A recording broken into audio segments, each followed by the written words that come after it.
Bonjour,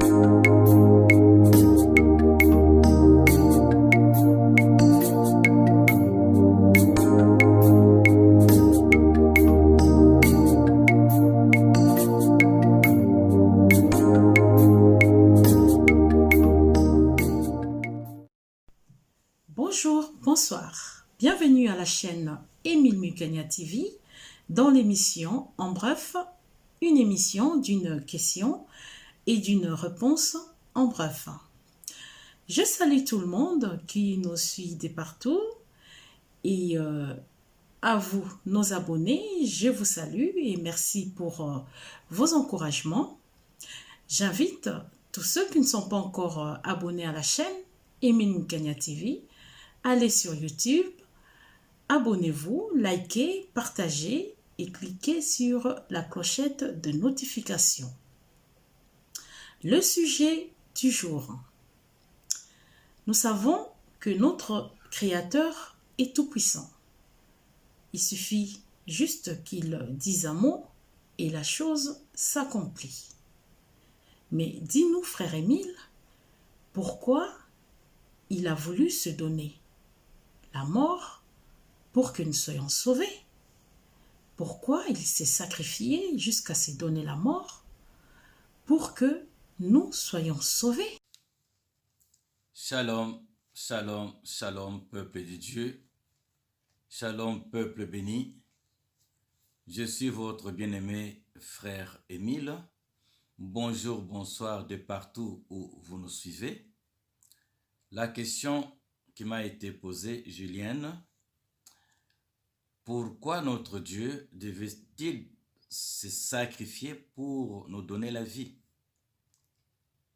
Pourquoi devait-il se donner l'amour la mort, alors qu'il suffisait tout simplement qu'il claque du doigt ou qu'il dise un seul mot et nous sommes sauvés? Nous allons prendre rapidement une écriture, dans le livre de Jean chapitre 3, le verset 16, où la Bible dit « Car Dieu a tant aimé le monde qu'il a envoyé son Fils unique afin que quiconque croit en lui ne périsse point, mais qu'il ait la vie éternelle. » En d'autres termes, car Dieu nous a tant aimés qu'il est venu se donner en sacrifice pour nous sauver, qu'il est venu se donner la mort pour nous sauver. Voilà, pour comprendre, nous allons remonter rapidement dans le jardin d'Éden où la Bible nous parle d'Adam et Ève qui ont, après avoir péché, Dieu, comme dans ses habitudes, il descendit au temps du soir dans le jardin d'Éden pour parler avec Adam comme il a toujours fait. Mais ce soir-là, il est venu au lieu du rendez-vous. Il n'y avait pas d'Adam. Alors, il a appelé Adam, « Adam, où es-tu » Et Adam lui dit, « Je suis caché parce que je suis nu. » Et Dieu lui demande, « Qui t'a dit que tu es nu ?» C'est par là que nous comprenons que, pour la première fois, Adam s'est rendu compte de sa nature de péché, qu'il venait de pécher. Donc, le péché est entré dans le jardin d'Éden.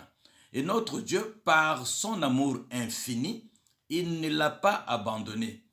Il a tué un animal, il a ôté la vie d'un animal. Notez bien ça, il a ôté la vie d'un animal, le sang de l'animal a coulé pour couvrir le péché d'Adam.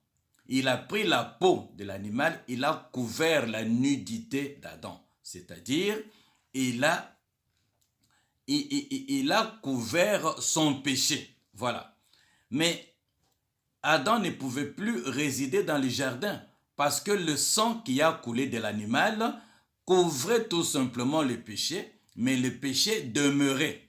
Voilà pourquoi il les a donc chassés, Adam et Ève, du jardin. Maintenant, bien aimé, remarquez, Jean-Baptiste, quand il est en train de baptiser, il voit venir notre Seigneur à lui pour se faire baptiser. Alors il dit, « Voici l'agneau de Dieu qui ôte les péchés du monde. » C'est par là que nous comprenons que Jean-Baptiste, rempli du Saint-Esprit, n'a pas vu l'homme Jésus. Lui, il voit un animal qui vient, cet animal-là qui est venu pour être sacrifié, donc pour se sacrifier, afin de nous donner la vie. Cet animal qui est venu pour être tué, pour que nous puissions recevoir la vie. C'est là que nous allons comprendre que la loi disait œil pour œil, dent pour dent, la loi d'Italion, une vie pour une vie.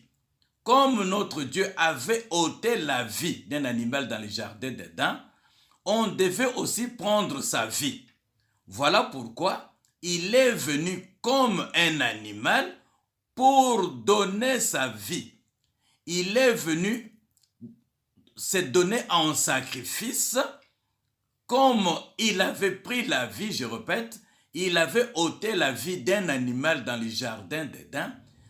Il était obligé de donner sa vie, tout simplement par amour, comme il l'avait fait dans le jardin d'Éden.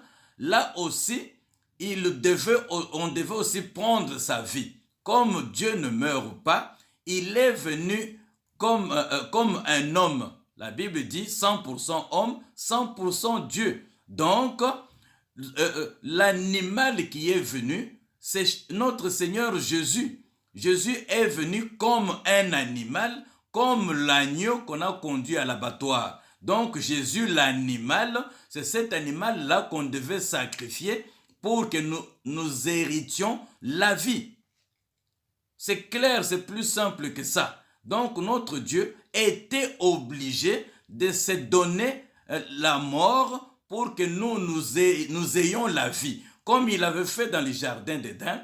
Mais remarquez, dans le sacerdoce mosaïque, il suffisait quand tu es pécheur, tu amènes un animal que le souverain sacrificateur va égorger et on récupère le sang, on fait l'aspersion pour couvrir le péché.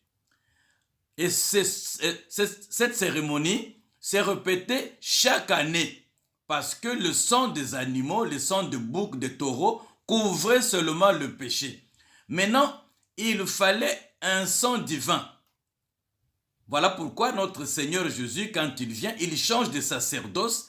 Maintenant, son sang, à son sacrifice sur la croix de Calvaire, la Bible dit que son sang a coulé une fois pour toutes et le sacerdoce a changé. On n'a plus besoin de répéter cette cérémonie chaque année parce qu'aujourd'hui, depuis ce sacrifice, nous baignons dans le sang de Dieu. Le sang nous couvre en permanence. Voilà pourquoi nous avons la rémission des péchés. Voilà pourquoi nous avons le pardon des péchés. Voilà pourquoi est-ce que nous avons la repentance. Parce que son sang a coulé une fois pour toutes. Le sang qui a coulé, la Bible dit, le sang c'est la vie. Donc, le sang qui est la vie, c'est notre Seigneur Jésus-Christ. Voilà pourquoi la Bible dit, il est le chemin, la vérité, la vie. Donc, le sang c'est la vie, le sang c'est notre Jésus-Christ. À cause de son sacrifice, aujourd'hui nous marchons dans la victoire. Aujourd'hui nous sommes plus que vainqueurs.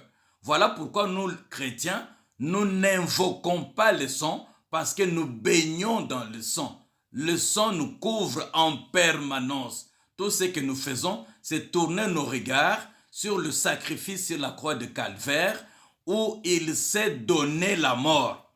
Mais c'est l'animal Jésus qui est mort, son sang a coulé, mais en lui, il y avait toute la divinité, c'est-à-dire en lui, il y avait le Christ. Le Christ ne meurt pas. Voilà pourquoi il a été faire un travail dans le tombeau pendant 3 jours, dans le profondeur, dans le séjour de mort, il a fait un travail.